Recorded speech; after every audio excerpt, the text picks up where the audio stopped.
Guys, tonight we're sliding the silk doors closed on one of history's most forbidden power plays. Drop your city and local time in the comments below. It's always wild seeing who's joining us from around the world.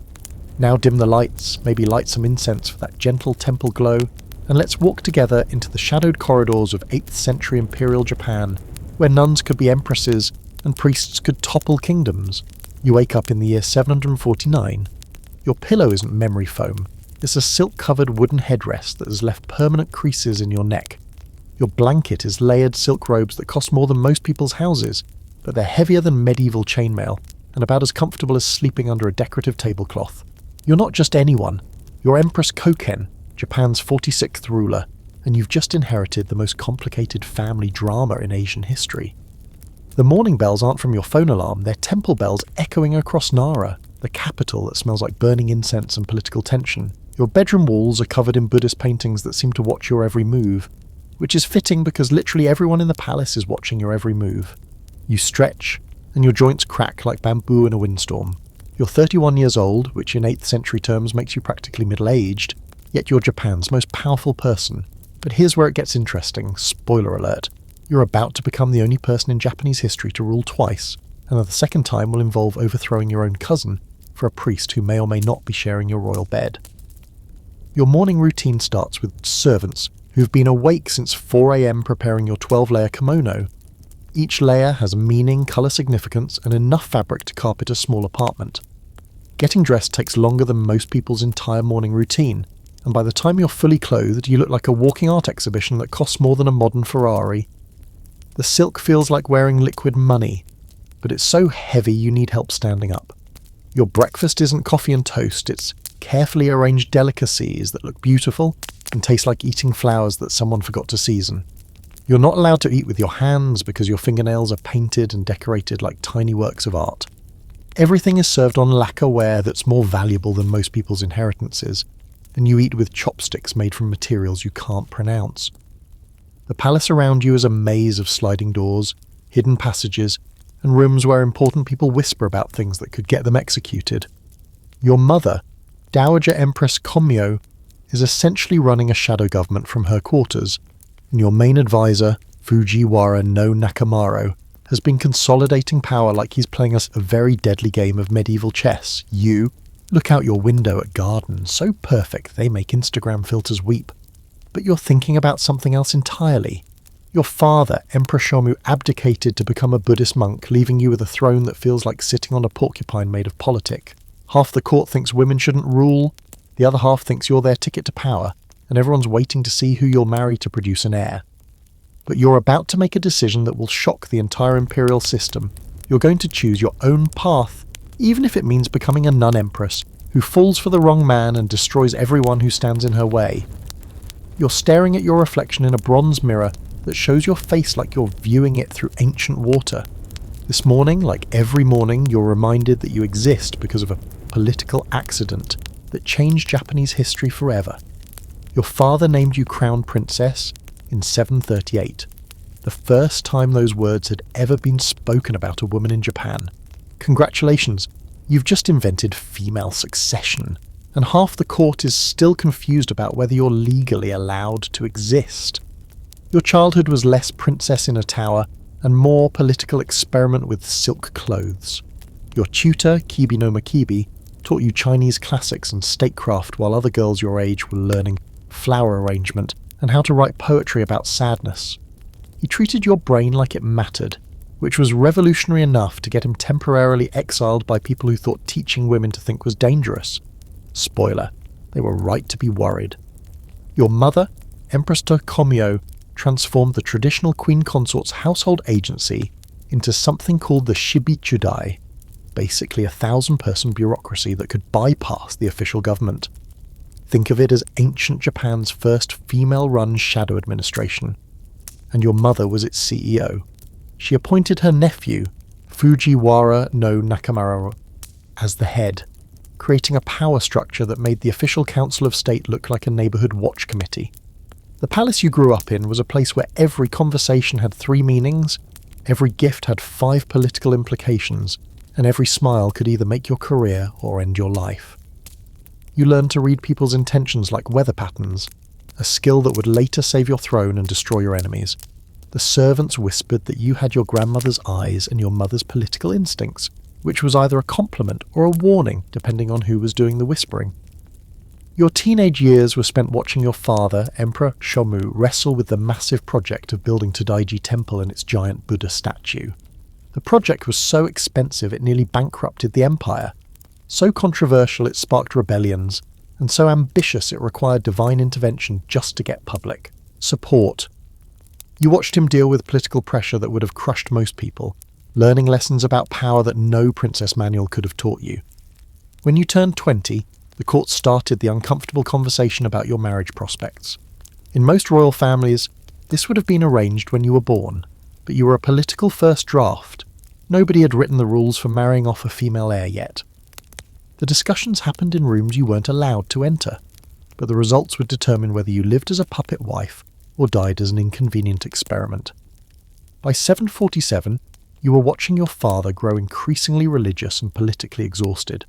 The giant Buddha project had taken a decade, cost more than most countries' entire economies, and required him to personally negotiate with both Buddhist monks and Shinto priests who thought mixing the religions was heretical. Your father was essentially trying to create Japan's first religious fusion government, and the stress was turning his hair white faster than winter frost. You realised something that would shape your entire reign. In a world where power was inherited through bloodlines, being the daughter of an emperor was either the best possible luck or the worst possible curse, depending entirely on whether you could make people believe women were allowed to win the game. Your father had named you heir, but naming and accepting were two very different things in imperial politics. The year 749 was approaching, and you could feel the political pressure building like storm clouds over Mount Fuji. Your father was ready to abdicate, your mother's faction was ready to support your claim, and the traditional court was ready for the most unprecedented succession crisis in Japanese history. You were about to become either Japan's most successful empress or its most spectacular political failure. But first, you had to survive becoming the ruler of people who weren't entirely convinced you had the right to exist. You're standing in the throne room on August 19th, 749, and the silk robes feel heavier than armour. Your father, Emperor Shomu, is about to make the most radical decision in Japanese imperial history, handing the throne to his daughter. The ceremony is gorgeous, expensive, and terrifying. Half the people bowing before you are genuinely loyal, the other half are calculating how long they'll need to wait before replacing you with someone more traditionally male. Your enthronement name is Kōken, which sounds elegant until you realise it means filial reverence. Basically, the court's way of saying, "We hope you remember you're supposed to listen to us." The irony is delicious because you're about to spend the next 20 years proving that listening to the court is the last thing on your imperial agenda. Your 4-character era name Tenpyo Shoho is deliberately chosen to mirror Chinese Empress Wu Zetian, which is either inspiring or terrifying depending on your perspective on powerful women. The Council of State, your official government, has 15 members, and exactly 3 of them are from your mother's Fujiwara clan. That means 12 people wake up every morning wondering how to legally remove you from power without technically committing treason. Your morning meetings feel like diplomatic dinners with polite enemies who smile while mentally measuring you for a political coffin. Your mother has essentially created a parallel government through the Shibichudai, her 1,000-person household agency. While the Council of State argues about whether your edicts are legally valid, your mother's agency simply implements them, creating a bureaucratic situation that would confuse modern constitutional lawyers. It's like having 2 governments in the same building, both claiming to speak for you, while you're trying to figure out who's actually following your orders. Fujiwara no Nakamaro, your mother's nephew, and the head of her shadow administration, is consolidating power so efficiently it would impress modern corporate executives. He's suppressing your political opponents, managing your imperial edicts, and slowly transforming himself from helpful advisor to the person who actually runs everything while you wear the crown. The fact that he's also rumoured to be your mother's former lover makes family dinners particularly awkward. Your biggest political opponent is Tachibana no Moroe, the nominal head of government who supported your predecessor and thinks your reign is a constitutional mistake. He spends his days finding creative ways to undermine your authority while technically remaining loyal. which is the 8th century equivalent of passive-aggressive office politics with execution-level consequences. The question everyone's politely avoiding is succession. You're 31, unmarried, and showing no interest in producing heirs. In a system based entirely on bloodline inheritance, being a childless empress is like being a vegetarian running a steakhouse. Every day you don't announce a marriage is another day. The court wonders if this whole female ruler experiment was a temporary mistake.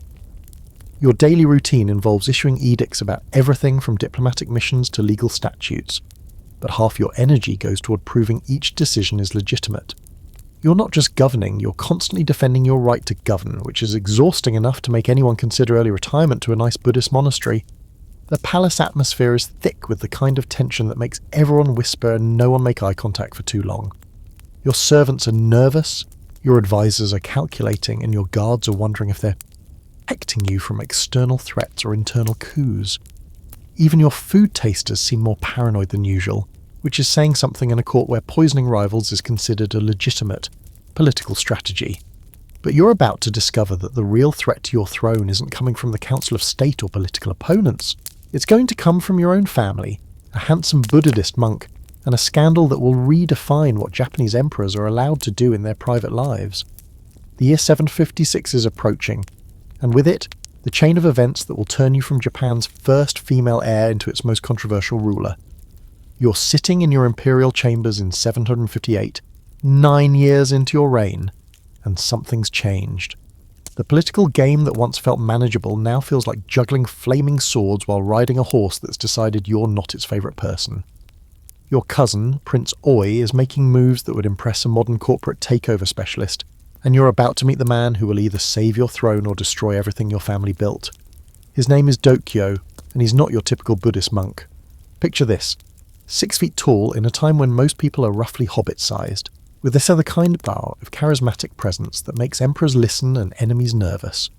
He's got cheekbones that could cut silk, and a voice that turns sutra recitations into something that sounds suspiciously like political manifestos.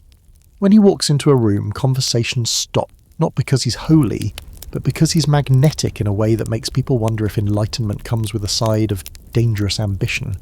You first encounter him during a Buddhist ceremony where he's delivering what's supposed to be a spiritual lecture about the nature of suffering. Instead, he's somehow weaving together Buddhist philosophy, political theory, and what sounds like subtle criticism of your current government structure. He's talking about the middle way while making eye contact that suggests he knows exactly which courtiers are plotting against you. It's like watching someone perform theology and espionage simultaneously. The official story is that Dokyo is there to provide spiritual guidance. The unofficial story is that your mother, Dowager Empress Komio, has identified him as someone who might solve your growing political problems through means that aren't technically treasonous if delivered by a religious authority. He's not just a monk, he's a politically weaponized religious figure with abs that would make modern fitness influencers weep. Your court is buzzing with whispers about the new priest who seems to understand power dynamics better than most career politicians. Fujiwara no Nakamaro, your mother's nephew who's been running your shadow government, is watching Dokyo with the kind of attention you normally reserve for potential assassins or really good wine. There's tension in the palace that feels like everyone's waiting for lightning to strike. Dokyo's background is intriguing in a way that makes intelligence agencies nervous. He's from the Yuge clan, which sounds humble until you realize they've been positioning themselves strategically in Buddhist hierarchies for decades. He studied under Genbo, a monk so politically connected he practically ran diplomatic missions to China. This isn't some mountain hermit who discovered enlightenment in a cave. This is a man who learned Buddhism from someone who treated religion like graduate-level political science. Your first private conversation with Dokyo happens during what's officially a spiritual consultation about governing with Buddhist principles. Unofficially, it's the most intellectually stimulating discussion you've had in years. He talks about leadership, justice, and the responsibilities of power, while somehow making you feel like you're discovering ideas you've always known but never articulated. It's seductive in a way that has nothing to do with romance and everything to do with finding someone who treats your mind like it matters. But here's where it gets interesting. Spoiler alert. This monk who's supposed to be devoted to spiritual poverty is about to become the most powerful person in Japan, and your relationship with him will spark the biggest imperial scandal in Japanese history. The year 758 is ending, and 759 is approaching with changes that will transform you from Japan's controversial female emperor into the woman who loved a priest enough to nearly destroy the imperial system. You're watching the most spectacular political implosion in Japanese history unfold in your throne room, and it's both terrifying and oddly satisfying. The year is 764, and Fujiwara no Nakamaro, the man who's been essentially running your government while you wore the crown, has just made the kind of strategic error that military academies will study for centuries. He's decided to rebel against you, which would be concerning if you weren't also spectacularly bad at rebellion. Nakamaro's revolt is less calculated military coup and more expensive tantrum with armour. He's gathered his supporters, declared your government illegitimate, and marched toward the capital with the confidence of someone who clearly never considered what happens when your rebellion fails against an empress who's spent 15 years learning how to survive court politics. The man who taught you about consolidating power is about to receive a masterclass in what happens when your student surpasses the teacher. Your response is swift, decisive, and absolutely brutal. You mobilize loyal forces, cut off his supply lines, and essentially turn his rebellion into a very short, very expensive lesson about why you don't try to overthrow someone who's been planning for this exact scenario since the day you took the throne. Nakamaro's forces scatter faster than pigeons when someone claps, and suddenly you're dealing with the aftermath of crushing your own government's shadow leader. With Nakamaro gone, executed for treason in a way that makes other potential rebels reconsider their career choices, you need someone to fill the massive power vacuum he's left behind. The traditional court expects you to promote someone from the established noble families, someone with the right bloodline and the appropriate amount of political debt to various factions. Instead, you do something that will scandalize historians for the next 1,000 years. You promote the handsome monk. Dokyo's rise isn't gradual, it's meteoric in a way that makes political commentators question whether they're witnessing genius or madness. You appoint him to positions that have never been held by Buddhist clergy, Minister of State, then Great Minister, then positions that didn't exist until you created them specifically for him. He's accumulating titles faster than a medieval Pokemon trainer, and each promotion sends shockwaves through a court system that's never seen religious authority and political power combine this brazenly. The bureaucratic establishment is experiencing what modern therapists would call a collective breakdown. Dokyo isn't just participating in government. He's restructuring it according to principles that blend Buddhist philosophy with practical administration. He's creating policies that prioritize social welfare, establishing hospitals and charitable institutions, and generally governing like someone who actually read the part of Buddhist texts about compassion and applied it to tax policy. Your relationship with Dokyo is becoming the subject of court gossip that ranges from inappropriately close spiritual guidance to the Empress has lost her imperial mind. The fact that you're both unmarried, both powerful, and both spending increasing amounts of time in private consultation is creating rumours that would make modern tabloid editors weep with joy. The whispers aren't just about romance, they're about whether a Buddhist monk has seduced an empress into dismantling the imperial system. The traditional noble families are watching their centuries of inherited political privilege get redistributed to someone whose primary qualification is understanding both Buddhist philosophy and your mind. They're plotting, of course, but quietly, because you've just demonstrated what happens to people who plot too loudly.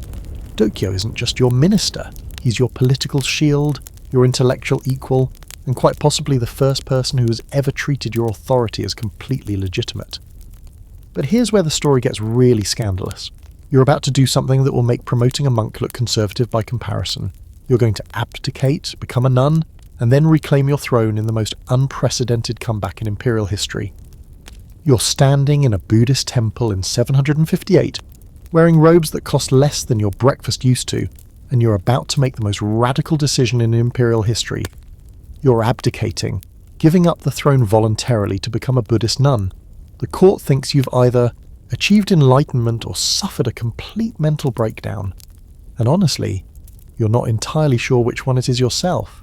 Your abdication announcement lands on the court like a meteorite hitting a tea ceremony. You're 40 years old, still childless, and apparently more interested in spiritual pursuits than producing heirs. The traditional courtiers are experiencing what modern psychologists would call acute cognitive dissonance. They've spent years arguing about whether women can rule, and now you're voluntarily stepping down to join a religion. It's like watching someone solve a puzzle by setting it on fire. You hand the throne to your cousin, Prince Oi, who becomes Emperor Junin. He's 23 years old, politically inexperienced, and about as prepared for imperial responsibility as a goldfish is for mountain climbing. The court thinks they're getting a return to traditional male leadership. What they're actually getting is a placeholder emperor who's about to discover that ruling Japan requires skills that aren't taught in prince school. Your religious name as a nun is Takano no Nigasa, which sounds peaceful and spiritual until you realise you're still living in the palace, still attending court meetings, and still making decisions that emperors are supposed to make. You've essentially created the world's first political retirement that looks suspiciously like staying in power while wearing different clothes. The term abdicated empress is becoming as confusing as it sounds. Junin's reign is, let's call it, challenging. He's trying to govern with the same court officials who've been undermining female authority for years, except now he's also dealing with the fact that his predecessor, Yu, is still around, still influential, and still connected to all the people who actually know how to run an empire. It's like being promoted to CEO while your predecessor becomes senior advisor and still has keys to the executive bathroom. The political dynamics are delicious in their complexity. Dokyo, who was your minister, is now technically serving your cousin, but everyone knows where his real loyalties lie. The Fujiwara clan, who thought they could use Junin as a puppet, discovers that he's actually trying to make independent decisions, which is inconvenient for people who prefer their emperors controllable. Your mother's shadow government is still operating, but now it's officially unofficial, which makes it more powerful in some ways and more vulnerable in others. You're watching this political chaos unfold from the unique perspective of someone who's simultaneously inside and outside the system. As a nun, you're supposedly above political concerns. As a former empress, you're still the most experienced ruler in the building. As a woman who voluntarily gave up absolute power, you're either the wisest person in Japan or completely insane, and the jury's still out on which one. The year 764 is approaching, and with it the crisis. That will transform you from former empress turned nun into the woman who proved that abdicating doesn't mean giving up.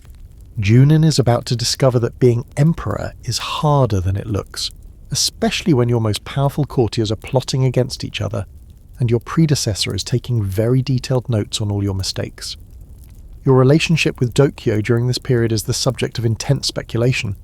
Two unmarried religious figures, one formerly imperial, spending time discussing governance and philosophy while the actual emperor struggles to maintain authority. It's a situation that would give modern constitutional lawyers migraines and medieval courtiers material for years of whispered conversations. But the real scandal is still coming. You're about to prove that in imperial politics, retirement is temporary, love is political, and the word unprecedented was invented specifically to describe what happens when an empress decides to take her throne back. You're sitting in your private quarters in the palace. Yes, you still live in the palace despite being a retired nun, and the most dangerous conversation in Japanese history is about to happen. It's 764. Dokyo's across from you discussing what's officially Buddhist philosophy, and the tension in the room has nothing to do with politics, and everything to do with the fact that you're both pretending this is still about spiritual guidance. The rumours started months ago, whispered in corners where servants think no one important is listening. The former empress and the powerful monk meeting privately, discussing matters of state and spirit with an intimacy that makes everyone uncomfortable. The gossip ranges from inappropriate spiritual counselling to they're definitely sleeping together, with most courtiers landing somewhere around this is either holy or horrifying and we can't tell which. Your conversations with Dokyo have evolved from formal consultations to something that feels dangerously like intellectual courtship. He talks about Buddhist concepts of power and responsibility, while making eye contact that suggests he's thinking about more than your spiritual development. You discuss the challenges of governing with compassion, while sitting close enough to notice that he smells like sandalwood and something indefinably masculine that definitely isn't mentioned in monastery handbooks. The political situation is providing perfect cover for your increasingly personal relationship. Junin's reign is struggling, the court is fractured, and everyone's so focused on the governmental crisis that they are not paying attention to the fact that you and Dokyo are essentially conducting a romance disguised as religious consultation. It's like having an affair in plain sight because everyone's too distracted by the house fire to notice you're holding hands. Your conversations have taken on a quality that would make modern relationship counsellors nervous. You're discussing your frustrations with imperial politics, your thoughts on governance, your dreams about how Japan could be ruled differently. And he's listening like someone who's genuinely interested in your mind, not just your political connections. It's seductive in a way that has nothing to do with physical attraction and everything to do with finding someone who treats your intelligence as attractive. The moment things shift from spiritual to personal happens during a discussion about the nature of desire in Buddhist philosophy. You're debating whether attachment is always suffering, and he makes a comment about how some attachments might be worth the suffering. The way he looks at you when he says it makes it clear he's not talking about spiritual enlightenment anymore. You're both supposedly celibate religious figures having a conversation that's becoming increasingly about breaking vows. Court etiquette requires that you maintain appropriate distance during these consultations, but somehow you're sitting closer each time, conversations lasting longer, topics becoming more personal. You're discussing your loneliness as a former ruler, your frustrations with being treated as politically irrelevant, your thoughts about what kind of life you want now that you've voluntarily given up absolute power. He's sharing his own struggles with power, his thoughts about whether political influence can coexist with spiritual practice, his concerns about what the court would do if they knew how much he enjoys these conversations. The sexual tension is thick enough to cut with a ceremonial sword, and you're both dancing around the fact that you're falling for each other in a way that could destroy both your lives. He's a monk who's taken vows of celibacy. You're a former empress who's supposed to be above earthly desires. Together, you're creating the most scandalous potential relationship in Japanese imperial history. But here's the thing about forbidden love. It's forbidden specifically because it's powerful enough to make people abandon everything they're supposed to value, and you're both about to discover that some attachments are worth risking empires for. The year 764 is ending, and you're falling in love with a monk, while your cousin's government crumbles around you. What could possibly go wrong? You're alone with Dokyo in your private chambers, and the conversation has just crossed a line that neither of you can uncross. It's late. The palace is quiet. What started as a discussion about Buddhist philosophy has become something that would scandalize historians for the next 1,000 years. The moment when spiritual consultation becomes personal confession is happening right now, and you're both too far gone to pretend this is still about religion. The setting is perfect for either enlightenment or disaster. Candles flickering, silk screens providing privacy, the kind of intimate atmosphere that makes people forget about consequences. You're both wearing religious robes that are supposed to remind you of your vows, but somehow they're just making the situation feel more forbidden, more dangerous, more irresistible. He's sitting close enough that you can see the way candlelight catches his features, and you're beginning to understand why ancient texts warn about the temptations of the flesh. The conversation has shifted from theoretical discussions about governance to personal confessions about loneliness, power, and the crushing weight of expectations. You're telling him things you've never told anyone. How isolating it was to rule, how exhausting it became to constantly prove your legitimacy, how retirement feels more like exile. He's sharing his own struggles with power, his concerns about whether his influence over government is corrupting his spiritual practice, his thoughts about what happens when a monk discovers that politics and enlightenment might not be compatible. Then he says something that changes everything. "Your Majesty, I think I've forgotten how to be a proper monk." The way he looks at you when he says it makes it clear he's not talking about meditation techniques or sutra memorization. You're both sitting in a room where the most powerful woman in Japanese history is wearing nun's robes and falling for a man who's supposed to be celibate, and the irony is almost too much to bear. Your response is quiet, careful, and absolutely devastating. "I think I've forgotten how to be a proper empress."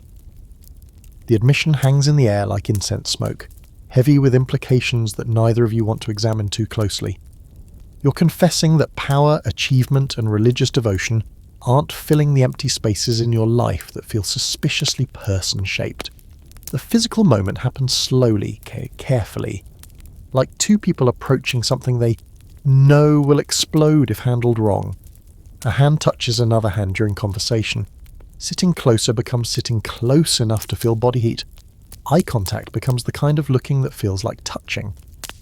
You're both supposedly enlightened religious figures, discovering that desire doesn't disappear just because you take vows, and the realization is both thrilling and terrifying. The kiss, when it happens, is the kind that ends empires. Not dramatic, not passionate in a way that would look good in movies, just two people who have been intellectually and emotionally circling each other for months, finally admitting that spiritual connection and physical attraction aren't mutually exclusive. It's tender, careful, and absolutely scandalous. The kind of moment that would give court officials heart attacks if they knew it was happening. You're both aware that this changes everything. He's no longer just your spiritual advisor. You're no longer just his former imperial patron. You're two people who've just crossed from forbidden attraction into actual relationship, and the political implications are staggering. A former empress and a powerful monk, both supposedly devoted to higher purposes, discovering that love might be the highest purpose of all. But here's the problem with imperial scandals. They don't stay private. And you're about to discover that falling in love with the most powerful religious figure in Japan is the easy part compared to what happens when people find out. You wake up the morning after everything changed, and the world looks different through the lens of being in love with someone who could get you both executed for treason. Dokyo is still sleeping beside you, a sight that would give the court apoplexy and probably cause several elderly officials to spontaneously combust from shock. You're lying in silk sheets that have witnessed the most scandalous night in imperial history, and you're trying to figure out how to navigate being a former empress who's just become the secret lover of Japan's most powerful monk. The logistics of conducting a clandestine romance in the imperial palace are more complex than governing a country. Every servant is a potential spy, every conversation could be overheard, and every moment together risks exposure that would destroy both your reputations and quite possibly your lives. You're essentially running a covert operation where the stakes are your hearts, and the penalty for discovery is death or exile, whichever the court decides is more humiliating. Your morning routine has acquired new complications. How do you explain why your spiritual advisor is leaving your quarters at dawn? How do you maintain appropriate public distance when you've spent the night discovering that celibacy was seriously overrated? How do you conduct official business with someone you're now intimately involved with while pretending your relationship is still purely professional? It's like trying to perform government functions while secretly married to your cabinet minister. The court dynamics are shifting in ways that make everyone nervous except the two of you. Dokyo's influence over government policy is growing, partly because he's genuinely talented at administration, and partly because you're now personally invested in his success in ways that go far beyond professional mentorship. Your political support for his initiatives has taken on an intensity that's making people wonder whether Buddhism is really that compelling or if something else is influencing your decisions. Your cousin Emperor Junin is struggling with a government where his most powerful minister is a monk who seems to have an unusual amount of influence over the former empress who's supposed to be retired from politics. The traditional court officials are watching Dokyo's rise with increasing alarm, partly because he's accumulating power and partly because there's something about his relationship with you that feels different from normal political alliances. The secrecy is both exhilarating and exhausting. Stolen. Moments between official meetings, conversations that sound like policy discussions but are actually love letters disguised as governance. Private dinners that are officially spiritual consultations but feel like romantic dates where you discuss Buddhist philosophy and kiss between courses. You're conducting the most dangerous romance in Japanese history while maintaining the fiction that you're both devoted to higher purposes. Your mother, Dowager Empress Kōken, is watching the situation with the sharp eyes of someone who's spent decades navigating court politics. She's noticing changes in your behaviour, in Dokyo's confidence, in the way you two interact during public meetings. She's not stupid, and she's definitely not someone you want discovering your secret before you're ready to deal with the consequences. The emotional intensity is overwhelming in the best and worst ways. You're experiencing love for the first time as a mature woman who understands power, politics, and the price of scandal. He's discovering that enlightenment might include rather than exclude human connection. Together, you're creating a relationship that's intellectually stimulating, emotionally satisfying, physically passionate, and politically catastrophic. But here's the thing about love in the imperial court. It never stays secret long. And you're about to discover that the most dangerous part of falling for a monk isn't the religious scandal. It's what happens when your love affair becomes a tool for your political enemies. You're standing in your private chambers in earlier 764, holding intelligence reports that would make modern spy agencies weep with envy.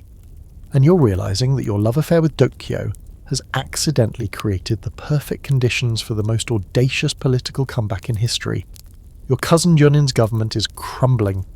The traditional court factions are at each other's throats, and somehow your romance with a monk has positioned you to reclaim your throne in a way that will make historians question whether love or ambition was your primary motivation.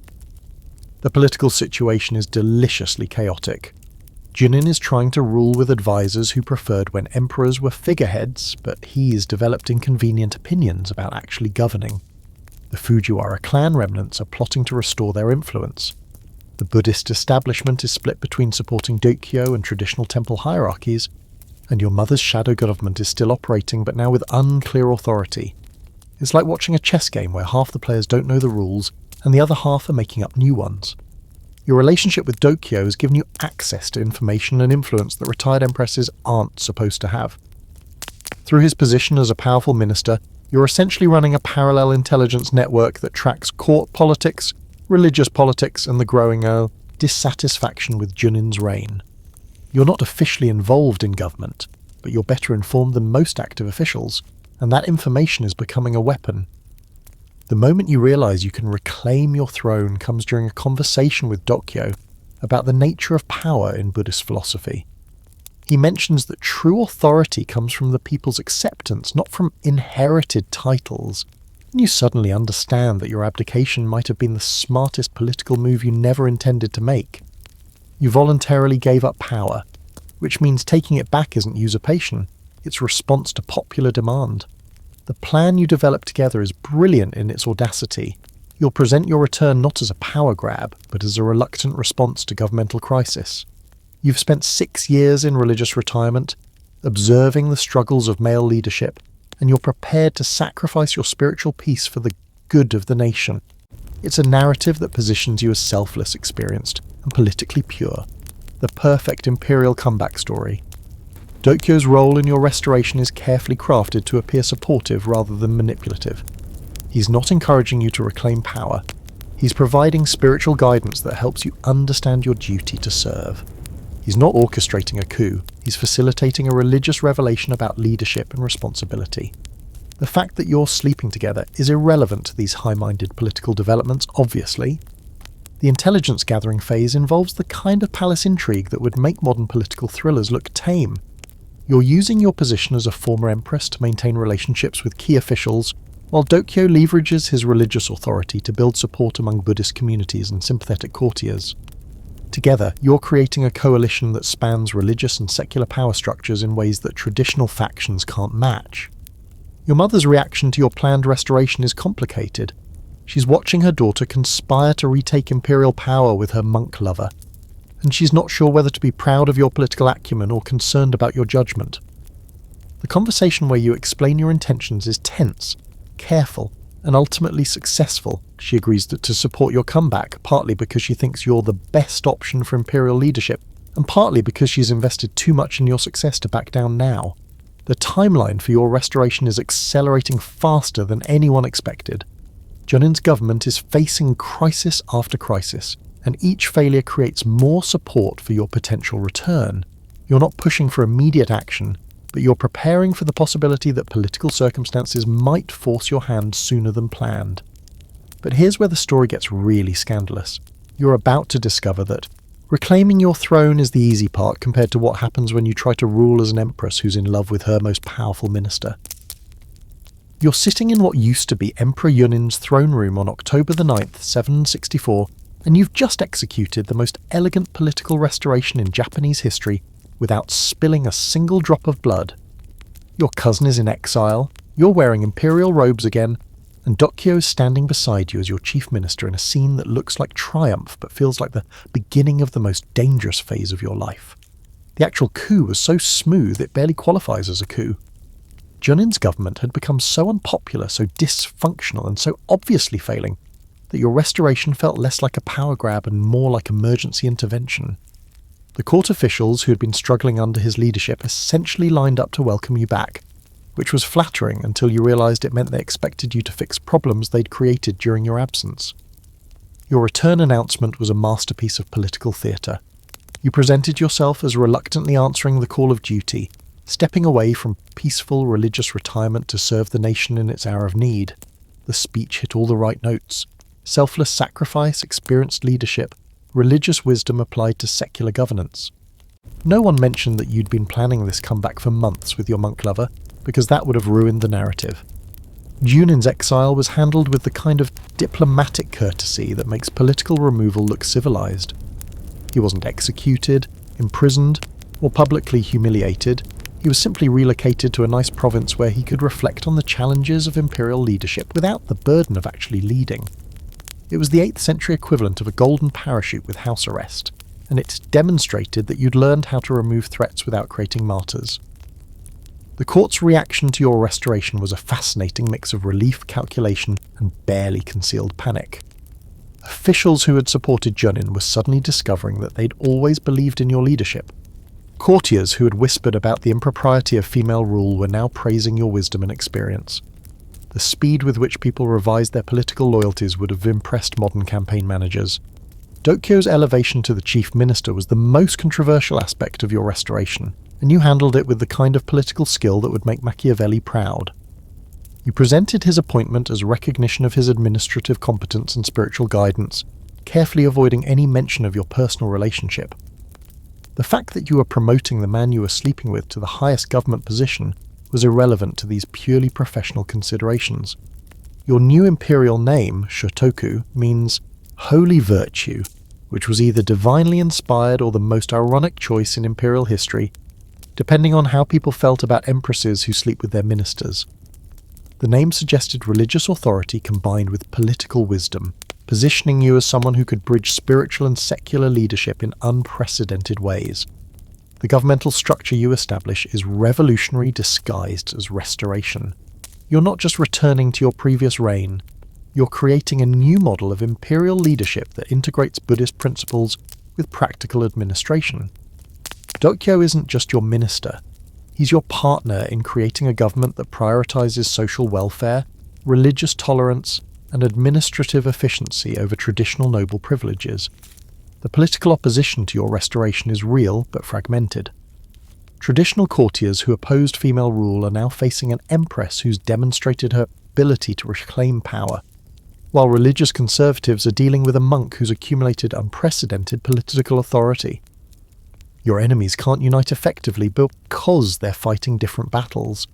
Some want to restore male imperial leadership, others want to separate religious and political power, and none of them have figured out how to oppose both you and Dokyo simultaneously. But here's the thing about successful coups. The easy part is taking power. The hard part is keeping it when everyone knows your victory was built on a foundation that includes forbidden love and religious scandal. You're conducting your first Imperial Council meeting since reclaiming the throne, and the elephant in the room isn't policy disagreements or budget concerns. It's the fact that everyone knows you're romantically involved with your chief minister. Dokyo's sitting to your right in his official capacity, offering government advice with the same voice he used to whisper sweet nothings in your ear last night. The court is trying to pretend this is normal while simultaneously calculating how to use your relationship for their own political advantage. The gossip network in the imperial palace makes modern social media look slow and inefficient. Servants who change your bedsheets are noting when they find evidence of two people, guards are tracking who visits your quarters and when they leave, and kitchen staff are observing whether you're ordering meals for one or two. Every detail of your private life is being catalogued, analysed, and transformed into political intelligence by people who understand that knowledge about your love life is potentially more valuable than information about your governing policies. Your daily routine has become a performance art piece about maintaining dignity while conducting a public affair. Morning meetings with Dokyo require careful choreography, sitting close enough to demonstrate trust but not so close that it looks intimate, making eye contact that shows professional respect without revealing personal feelings, discussing policy with someone you were naked with hours before while pretending the entire court isn't taking notes on your interactions. The religious establishment is experiencing something between theological crisis and political opportunity. You're a former nun who's ruling again while apparently violating your celibacy vows with a monk who's also violating his.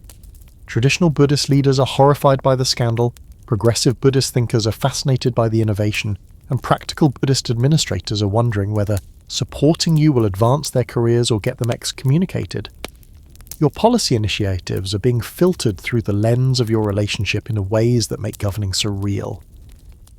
When you and Dokyo propose new social welfare programs, people wonder if you're creating good policy or if love is making you soft. When you make administrative reforms, courtiers analyse whether you're improving government efficiency or whether pillow talk is influencing imperial decisions. Every governing choice becomes a referendum on whether romantic love and political leadership can coexist. The traditional court nobility is plotting against you with the kind of sophisticated incompetence that makes palace intrigue both dangerous and entertaining. They can't attack you directly because you're the Empress, and they can't attack Dokyo directly because he's too powerful, so they're trying to undermine your relationship while supporting your individual leadership. It's like watching people try to separate conjoined twins with political surgery.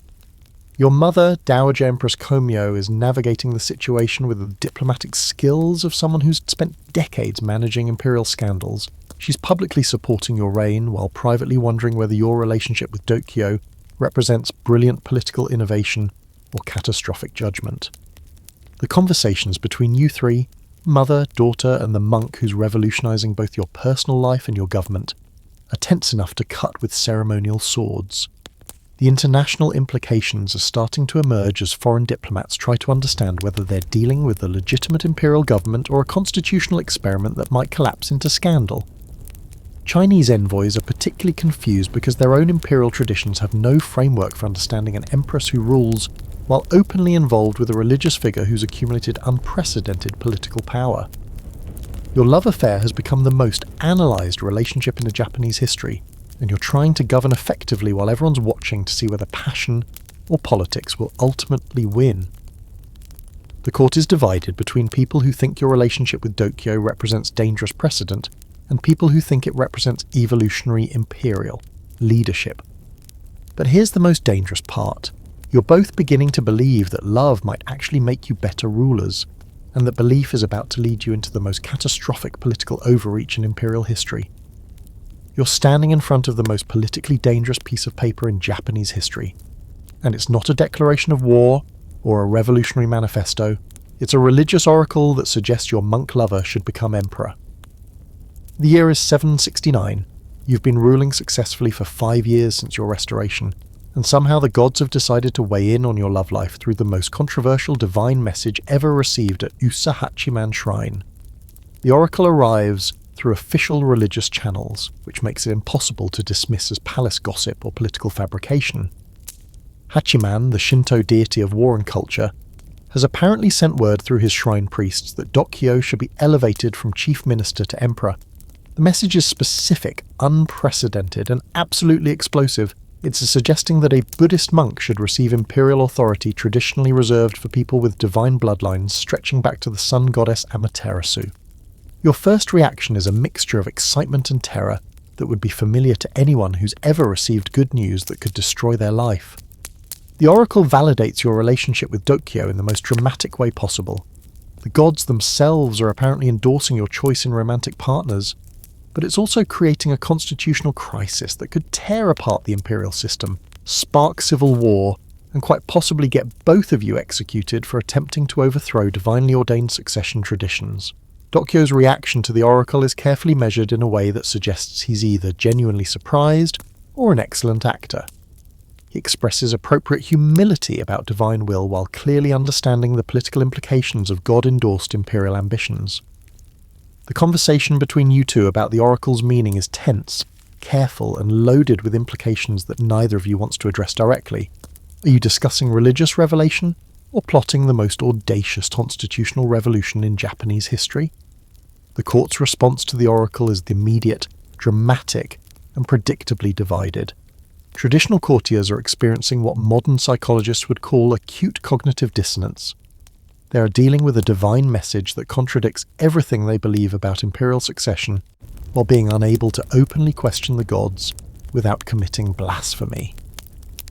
Progressive officials are fascinated by the possibility of merit-based imperial selection, while religious conservatives are wondering whether this represents divine innovation or demonic interference. Your mother's reaction is particularly complex because she's watching her daughter receive divine validation for a relationship that could either revolutionize imperial government or destroy her family's political legacy.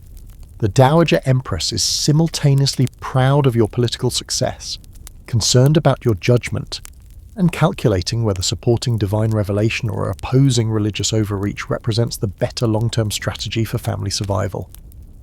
The theological implications are staggering enough to give religious scholars centuries of material for debate. The oracle suggests that Buddhist and Shinto authorities are aligned in supporting Dokyo's elevation, which would represent unprecedented religious cooperation in imperial governance. But it's also challenging fundamental assumptions about divine bloodlines, inherited authority, and the relationship between spiritual and temporal power in ways that make traditional religious hierarchies nervous. The political timing of the oracle is either divinely inspired or suspiciously convenient, depending on your perspective on the religious intervention in government affairs. You've spent 5 years successfully ruling with Dokyo as your chief minister, demonstrating that your partnership can produce effective governance. The oracle arrives just as people are beginning to accept your unconventional leadership model, suggesting that the gods approve of expanding the experiment. But here's where the situation gets really dangerous. You're actually considering following the oracle's guidance, and that consideration is about to trigger the most serious constitutional crisis in Japanese imperial history. You're sitting in your private chambers with Dokyo, staring at the oracle's text like it's a lottery ticket that might either make you rich or get you executed, and you're trying to have the most dangerous political conversation in Japanese history. The question on the table isn't whether the gods actually want him to be emperor, it's whether you're willing to risk everything you've built together for the possibility of ruling as equals rather than as empress and minister. The oracle Nukarakuri has created a situation where doing nothing is politically impossible, and doing something is potentially catastrophic. Ignoring divine guidance would anger religious communities and suggest that you don't take spiritual authority seriously. Acting on the oracle would challenge imperial succession traditions and quite possibly trigger civil war. You're trapped between offending the gods and offending everyone who believes imperial bloodlines matter more than divine recommendations. Your conversation with Dokyo about the oracle's implications is the kind of intimate political consultation that historians will analyse for centuries. You're discussing constitutional theory, religious authority, and imperial succession while sitting close enough to touch, talking about whether love can justify revolution while trying to pretend you're having a professional policy. Discussion. The intellectual intimacy is more dangerous than the physical relationship because it's making you both believe that your partnership could transform Japanese governance. The practical obstacles to following the oracle are numerous enough to discourage anyone with less ambitious romantic vision.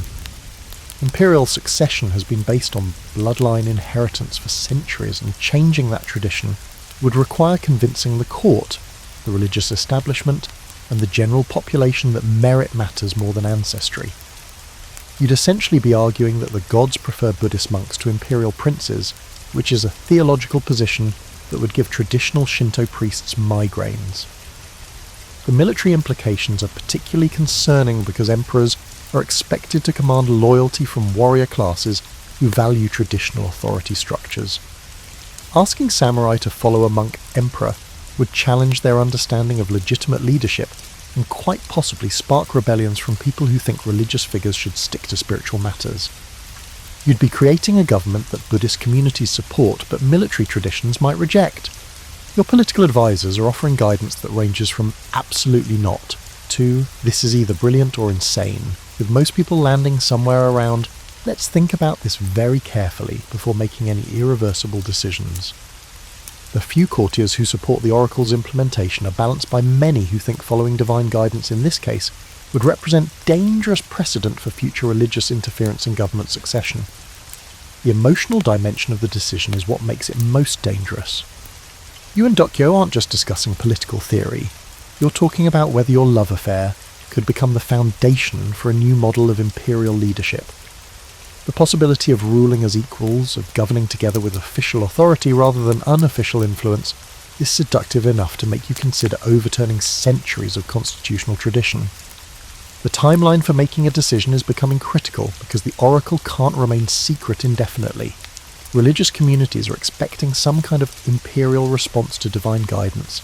Political factions are positioning themselves based on rumours about your intentions, and every day you delay creates more speculation about whether you're planning to follow divine recommendations or ignore them. Your mother is watching this deliberation with the sharp attention of someone who understands that your decision about the oracle will determine not just your personal future, but the long-term stability of imperial government. She's offering advice that's simultaneously supportive and cautionary, recognizing that you're facing a choice between personal happiness and political wisdom that could define your historical legacy. But here's the most dangerous part of your consideration. You're beginning to believe that the oracle might be right, and that belief is about to lead you into the most spectacular political miscalculation of your reign. You're standing in your throne room holding the oracle that could make your lover an emperor, and you're about to make the most consequential political decision in Japanese history. The court is assembled, everyone's watching, and you have to choose between following divine guidance that could legitimize your relationship or rejecting religious authority that could anger the gods. There's no safe choice, no middle ground, and no way to avoid the fact that your next words will either revolutionize imperial succession or trigger the biggest constitutional crisis since Japan had emperors. Your announcement starts carefully, diplomatically, and with the kind of political language designed to minimize immediate outrage while maximizing future options. You acknowledge the oracle's importance, express gratitude for divine guidance, and explain that such momentous religious revelations require careful consideration before implementation. It's the 8th century equivalent of, "We're taking this under advisement," which fools absolutely no one, but buys you time to gauge political reactions. The court's response is immediate and predictably chaotic. Traditional nobles are experiencing what modern therapists would call panic attacks as they contemplate the possibility of a Buddhist monk becoming emperor. Progressive courtiers are cautiously excited about the possibility of merit-based imperial selection. Religious leaders are split between those who see divine validation and those who suspect political manipulation of sacred institutions. Everyone's talking at once and nobody's happy. The real political crisis emerges not from the oracle itself, but from your obvious consideration of following it. The court realizes that you're not automatically rejecting divine guidance that would elevate your lover to imperial status, which suggests that your relationship with Dokyo has progressed beyond personal affection to shared political ambition. The Empress and her monk minister aren't just sleeping together, they're planning to rule together with divine authority. Your private conversations with Dokyo during this period are the most intense of your relationship, because you're discussing whether love justifies revolution while trying to maintain the fiction that you're considering religious revelation rather than personal desire. The intellectual and emotional intimacy reaches levels that make physical passion seem simple by comparison. You're not just in love, you're collaborating on the possibility of transforming imperial governance through romantic partnership. The opposition that emerges is more sophisticated and dangerous than simple resistance to change. Traditional courtiers aren't just defending inherited privilege, they're arguing that following the oracle would establish precedent for religious interference in imperial succession that could destabilize government for generations. They are making constitutional arguments that sound reasonable and mask the fact that they're terrified of losing political influence to a monk who's accumulated unprecedented power through imperial romance. Your mother's position during this crisis is delicately balanced between supporting your judgment and protecting family interests.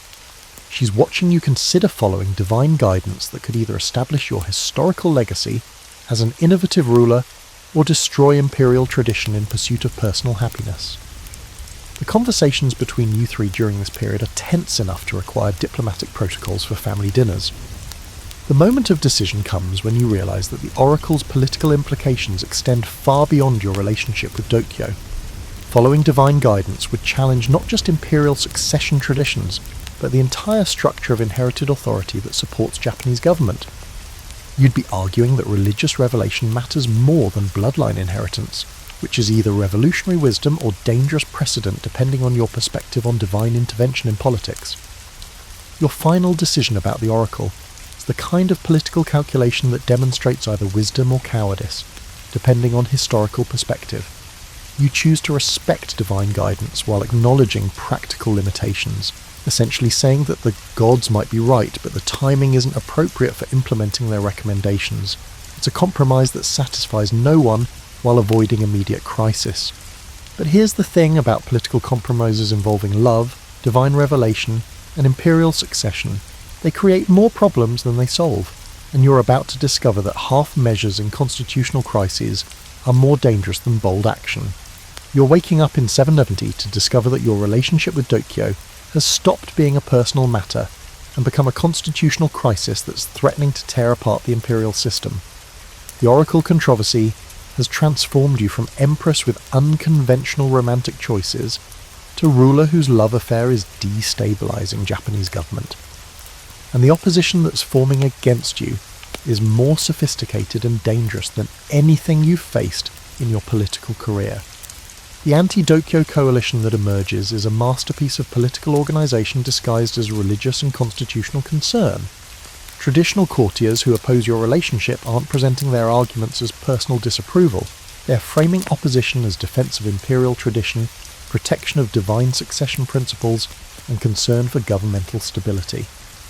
It's brilliantly crafted political resistance that makes attacking your romantic choices look like patriotic duty. Woke, no Kiyomaro emerges as the most dangerous opponent you've ever faced, and he's particularly threatening because his opposition to your relationship is wrapped in seemingly legitimate religious authority. He's a trusted court official with connections to Yusa Hachiman Shrine, which gives him credibility when he questions whether the oracle about Dokyo was genuine divine revelation or political manipulation of religious institutions. He's essentially arguing that your love affair has corrupted sacred communication channels. The investigation that Kiyomaro conducts into the oracle's authenticity is political warfare disguised as a religious inquiry. He's not just questioning whether the gods actually want Dokyo to be emperor, he's challenging your judgment, your relationship, and your fitness to rule. The inquiry creates a situation where defending the oracle means defending your romantic choices, while questioning divine guidance means admitting that your political decisions might be influenced by personal feelings rather than imperial duty. Your position becomes increasingly isolated as the controversy intensifies. Courtiers who previously supported your unconventional leadership are beginning to distance themselves from policies that seem connected to your relationship with Dokyo. Religious leaders who appreciated your integration of Buddhist principles into governance are questioning whether spiritual authority and romantic attachment can coexist without corrupting both. Even your allies are wondering whether your love affair has compromised your political judgment. The pressure on Dokyo during this period is immense and deeply personal. He's watching his relationship with you transform from private happiness to public scandal, and the man who accumulated unprecedented political power is discovering that love makes him vulnerable in ways that religious authority and administrative competence can't protect against. The court officials who once treated him with respectful fear are now calculating whether opposing him might advance their careers. Your daily routine becomes a performance of imperial dignity while managing a constitutional crisis that's fundamentally about whether you're allowed to love who you choose. Every public appearance with Dokyo is analysed for signs of inappropriate intimacy.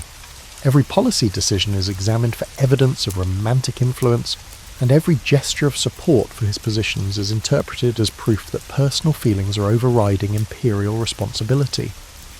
The most painful aspect of the crisis is watching your relationship with Dokyo become political ammunition for people who've never cared about your happiness or your effectiveness as a ruler. The love affair that brought you intellectual stimulation, emotional satisfaction, and administrative partnership is being weaponized by opponents who understand that attacking your personal choices is more effective than challenging your governmental policies. The irony of the situation is almost too bitter to bear. You've spent your entire reign proving that women can rule effectively, and now you're facing opposition that suggests your romantic choices prove that female rulers are too emotionally compromised to maintain appropriate political judgment. Your love affair is being used to validate every argument about why women shouldn't hold imperial authority. But here's the most dangerous development. The opposition to your relationship is beginning to organise around the possibility of removing you from power permanently, and they're using your love affair as justification for arguing that your reign represents a constitutional mistake that needs to be corrected. You're sitting in your throne room while Wake no Kiyomaro presents his findings about the oracle, and you're realising that what started as religious inquiry has become a politically sophisticated attack on your relationship, your judgment, and your rights to rule. His investigation isn't just questioning whether the gods actually recommended Dokyo for emperor, it's building a case that your love affair has corrupted your ability to distinguish between divine guidance and personal desire. Kiyomaru's report is a masterpiece of political assassination disguised as religious scholarship. He's documented inconsistencies in the oracle's language, questioned the timing of divine revelation, and suggested that the message reflects earthly ambition rather than heavenly guidance. But the real target isn't the oracle's authenticity. It's your competence as a ruler who supposedly allowed romantic feelings to cloud imperial judgment. The evidence that Kiyomaru presents creates a narrative where your relationship with Dokyo represents a corrupting influence that's compromised your spiritual authority, your political wisdom, and your commitment to imperial tradition. He's arguing that love has made you vulnerable to manipulation, susceptible to poor judgment, and willing to overturn constitutional principles for personal gratification. It's character assassination through romantic analysis. Your response to the investigation requires the kind of political delicacy that would challenge modern crisis management specialists. You can't defend the Oracle too vigorously without appearing to prioritize Dokyo's advancement over imperial stability, but you can't dismiss divine revelation without seeming to reject religious authority that legitimizes your own rule.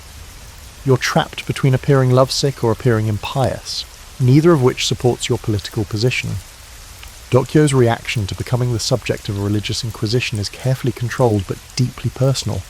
He's watching his spiritual authority questioned, his political achievements dismissed, and his relationship with you transformed into evidence of governmental corruption. The man who rose from monk to chief minister through competence and charisma is discovering that love makes him vulnerable to attacks that professional success can't deflect. The court dynamics during the investigation are tense enough to require diplomatic protocols for routine interactions. Officials who previously treated you and Dokyo as effective governing partners are now calculating whether continued support represents loyalty or career suicide. The political atmosphere becomes poisonous in ways that make normal administrative functions feel like navigating a minefield where every decision could trigger explosive consequences. Your mother's position during this crisis demonstrates the kind of political wisdom that comes from decades of imperial experience. She's supporting your right to rule while carefully distancing herself from your romantic choices, recognizing that defending your judgment requires acknowledging that your relationship with Dokyo might represent questionable decision-making. It's a delicate balance between family loyalty and political survival. The religious implications of the investigation extend beyond your specific situation to broader questions about divine intervention in imperial succession. Kiyomaru is essentially arguing that accepting religious guidance about political leadership creates dangerous precedent for future spiritual interference in governmental affairs. He's making constitutional arguments that sound reasonable while targeting your personal life. The emotional toll of having your love affair dissected by political opponents is devastating in ways that preparation for imperial leadership never anticipated. You're watching your most intimate relationship become public entertainment, your private happiness become constitutional evidence, and your romantic choices become proof of unfitness to rule. The personal cost of political power has never been more painfully obvious. The investigation's conclusion creates the worst possible outcome. It doesn't definitively prove the oracle was false, but it raises enough questions about divine authenticity to justify treating your relationship with Dokyo as politically problematic. You're left defending choices that might be divinely inspired or romantically motivated, and the ambiguity becomes a weapon against your continued reign. But here's the most dangerous result of Kiyomaru's investigation. It's creating momentum for a solution that would end both your rule and your relationship permanently, and the opposition is beginning to organise around the possibility of forcing your abdication to save the imperial system from further romantic scandal. You're facing the most devastating political betrayal of your reign, and it's coming from someone you trusted enough to send on the most sensitive diplomatic mission of your career. Wake no Kiyomaru has returned from his second investigation of Usa Hachiman Shrine, with a revised oracle that essentially reverses divine guidance about Dokyo, and you're realising that your opposition has managed to weaponize religious authority against your relationship in ways that make resistance almost impossible. The new oracle is a political masterpiece disguised as divine revelation. Where the previous message suggested that Dokyo should become emperor, The revised guidance allegedly clarifies that the gods actually want him to remain a faithful minister, rather than seeking imperial elevation. It's the kind of religious backtracking that would be suspicious if it weren't so politically convenient for people who oppose your relationship. Your reaction to the revised oracle is complicated by the fact that you can't openly question divine authority without undermining the religious legitimacy that supports your own rule. If you accept that gods can change their minds about political recommendations, you have to respect their revised guidance.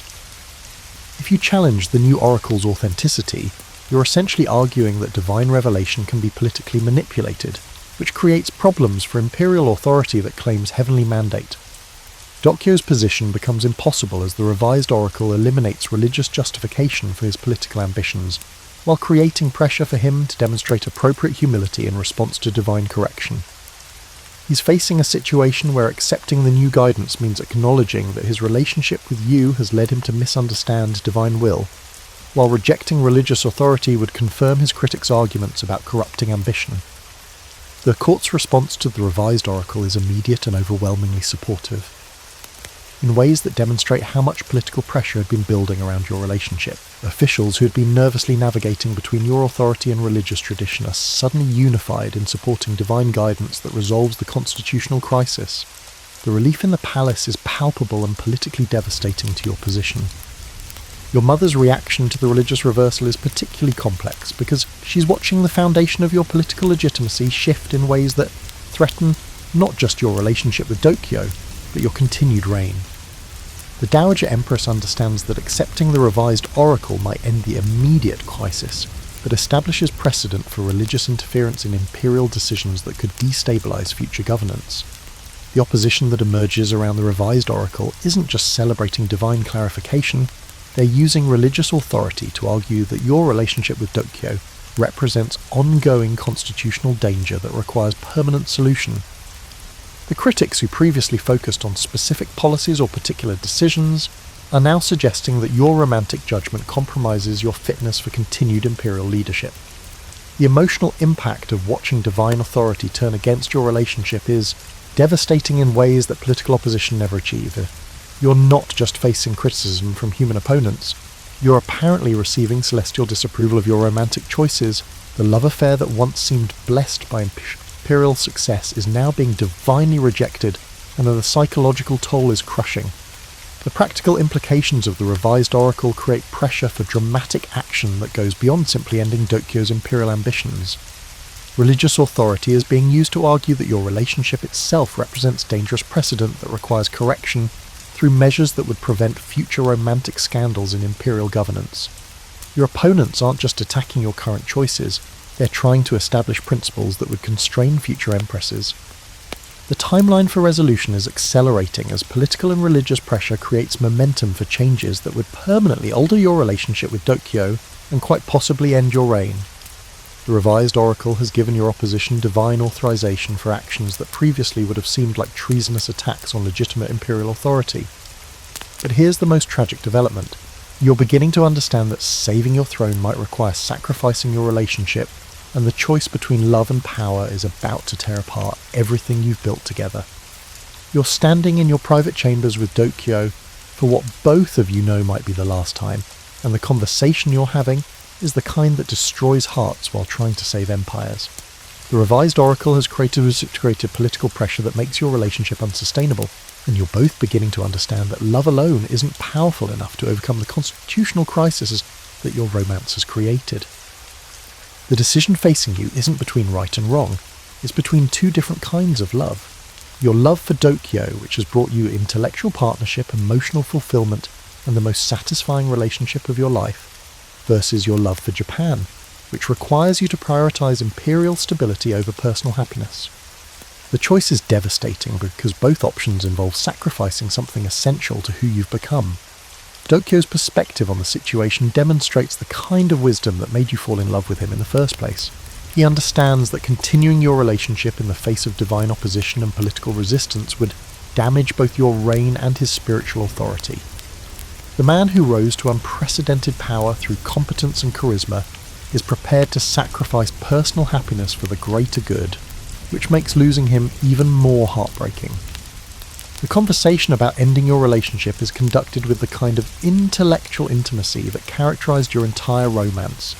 You're discussing political theory, religious authority, and imperial responsibility while saying goodbye to the most meaningful partnership of your life. The policy analysis masks emotional devastation, and the constitutional discussion barely contains the grief of two people who have to choose duty over desire. The practical arrangements for Dokyo's departure from court are handled with diplomatic courtesy that makes political exile look like career transition. He's not being punished for his relationship with you. He's being reassigned to religious duties that honour his spiritual authority while removing him from political temptation. It's elegant, respectful, and absolutely devastating for both of you. Your public announcement about Dokyo's departure focuses on his valuable service to imperial government and his decision to return to purely religious pursuits in response to divine guidance. The statement carefully avoids any acknowledgement of your personal relationship while expressing gratitude for his administrative contributions. It's the kind of political communication that says everything by saying nothing. The court's reaction to Dokyo's departure is a relief mixed with respect for your handling of an impossible situation. Officials who had been nervously navigating between supporting your authority and opposing your relationship are suddenly free to appreciate your governing competence without worrying about romantic scandal. The political atmosphere in the palace shifts immediately and dramatically. The emotional toll of ending your relationship while maintaining imperial dignity requires the kind of strength that leadership training never addresses. You're grieving the loss of your most important personal relationship while performing the duties of someone who's solved a political crisis through wise decision-making. The contrast between public success and private devastation is almost unbearable. Your mother's support during this period demonstrates the kind of understanding that comes from decades of imperial experience with personal sacrifice. She recognizes that your decision to end your relationship with Dokyo represents maturity, wisdom, and commitment to imperial responsibility. But she also understands the quiet physics of heartbreak, the way even an empress can feel hollow enough to echo. She sits beside you on the tatami, folds her hands, and lets the silence breathe. No lectures, no strategy, just the steady rhythm of two women listening to the same invisible crack in the world. Hear the silk of her sleeve whisper across the reed mat. It sounds like battered wings trying to fly. Then almost too softly, duties end when bodies fail, but regrets outlive dynasties. Guard your health, daughter. Japan cannot afford another orphaned throne. The words land like snow on smouldering coals, cooling yet hissing with buried fire. You nod, accepting both blessing and warning. Outside, a temple bell marks the hour. Inside, you sign the final travel papers for Dokyo without letting the ink tremble. You've just severed the most intimate bond of your life, but in 3 nights a sealed scroll will arrive from the north, and its contents will make you wonder if destiny is finished with either of you. You're waking up to the sound of rain against cedar shutters, and something has shifted in the palace overnight. The absence of Dokyo's presence feels like a missing heartbeat, not painful exactly, but wrong in a way that makes every corridor echo differently. Your servants bow lower than usual, their eyes carrying the careful sympathy reserved for empresses who've just sacrificed love for duty. Spoiler alert, the sacrifice is about to demand a higher price than anyone expected. Listen to the distant Tombao temple bells mixing with rainfall. It sounds like the sky mourning something it can't name. Your morning routine has acquired new rhythms. Tea for one, reports delivered by ministers who no longer need to navigate around your former chief advisor. Decisions made in a council room that feels suddenly spacious and strangely hollow. You sign decrees about tax collection and temple maintenance with steady hands, but your brush sometimes pauses between characters, as if searching for consultation that will never come again. The court has settled into post-crisis normalcy, with the satisfaction of people who watched a dangerous fire get extinguished before it could burn down the palace. Officials who spent months walking political tightropes between supporting your authority and questioning your judgment are now free to appreciate your governing competence without worrying about romantic scandal. The relief is palpable, professional, and absolutely exhausting to witness, but your body is keeping its own records of recent stress. The persistent cough that started during the Oracle controversy has deepened into something that rattles your ribcage like dice in a wooden cup. Palace physicians prescribe ginseng root and powdered deer antler, but nothing touches the fever that builds behind your eyes each afternoon. You dismiss their concerns with imperial authority, while privately noting that empresses who survive political scandals don't always survive the aftermath. Your mother visits daily now, not for political consultation, but for the kind of quiet companionship that doesn't require conversation. She understands that grief disguised as duty is still grief, and sometimes she simply sits beside you while you handle correspondence. Her presence a reminder that imperial women have always chosen duty over desire, and somehow found ways to continue breathing afterward. The loneliness hits at unexpected moments, not during busy council meetings or formal ceremonies, but in quiet spaces between official duties. You find yourself composing mental conversations with Dokyo about policy decisions he'll never influence, imagining his reactions to court gossip he'll never hear, wondering if the temple where he now resides ever feels as empty as your private chambers do every evening. You think you've mastered the art of ruling alone, but a sealed message is about to arrive from the northern provinces that will prove imperial scandals cast longer shadows than anyone imagined. The letter arrives during the 10th month, carried by a travel-worn monk whose eyes hold the kind of careful neutrality that suggests he's carrying dangerous information. The message itself is brief, formally respectful, and absolutely devastating. Dokyo has established a following at his provincial temple, not of political supporters, but of people who've heard stories about the monk who once served as imperial minister, and believe his spiritual authority was enhanced rather than diminished by proximity to imperial power. You read the intelligence report twice, understanding immediately that your sacrifice has created a new problem. By sending Dokyo away from court, you've inadvertently transformed him from a political liability into a religious legend. The monk who was too powerful to remain as your minister has become too influential to ignore in exile. The love affair that nearly destroyed your throne has evolved into a spiritual narrative that could outlive both of you. Your response to this development requires the kind of political calculation that would challenge modern crisis management specialists. Recalling Dokyo would validate your critics' arguments that you can't govern without him. Leaving him in place risks allowing his influence to grow beyond governmental control. The man you loved enough to sacrifice your happiness for has become a strategic concern that demands imperial attention rather than personal longing. But here's where the story takes its most unexpected turn. You're about to discover that some imperial decisions outlive the empresses who make them, and the final chapter of your reign will be written by forces neither love nor duty could predict. Tonight, the palace holds its breath, the same way you do when a door creaks in the dark and you're not sure whether it's the wind or a promise coming back to collect. The 11th month moon hangs low, swollen like an unopened letter. Hear the tatami crack under the guard's sandals. Every step sounds like parchment tearing. Your fever is climbing, but you refuse the herbal draught. Clarity matters more than comfort now. You've survived coups, oracles, and the slow bleed of heartbreak. The little heat behind the eyes is merely another courtier to manage. On your desk lies that allealed scroll from Shimotsuke, unopened since dawn. You've read Dokyo's handwriting often enough to recognise the fluid brushstrokes through the lacquered case, yet you haven't broken the wax. Why? Because some words once spoken chain destinies tighter than any decree. Instead, you focus on the work of an empress in her final season. You sign land tax, relief for villages still starving from last spring's flood. You approve funding for those free clinics, the dream you and he whispered beneath lantern light. You add one last line in your own hand, govern for the unseen, not just the obedient. The scribe bows so deeply you wonder if he'll ever stand again. Dizziness sweeps over you like a rogue tide. Servants rush forward, but you wave them off. A ruler who can't stand can still speak, you murmur, steadying yourself against the cedar column. The wood is cool, ancient and patient, 3 things you are rapidly running out of. Listen to the rain begin, sharp, quick, and then soft, like beads rolled across silk. Word arrives that Prince Shirakabe has accepted the call to serve as heir. The council exhales. The succession crisis is on paper solved. Yet a murmur coils through the palace. What if the monk returns? What if the gods change their minds again?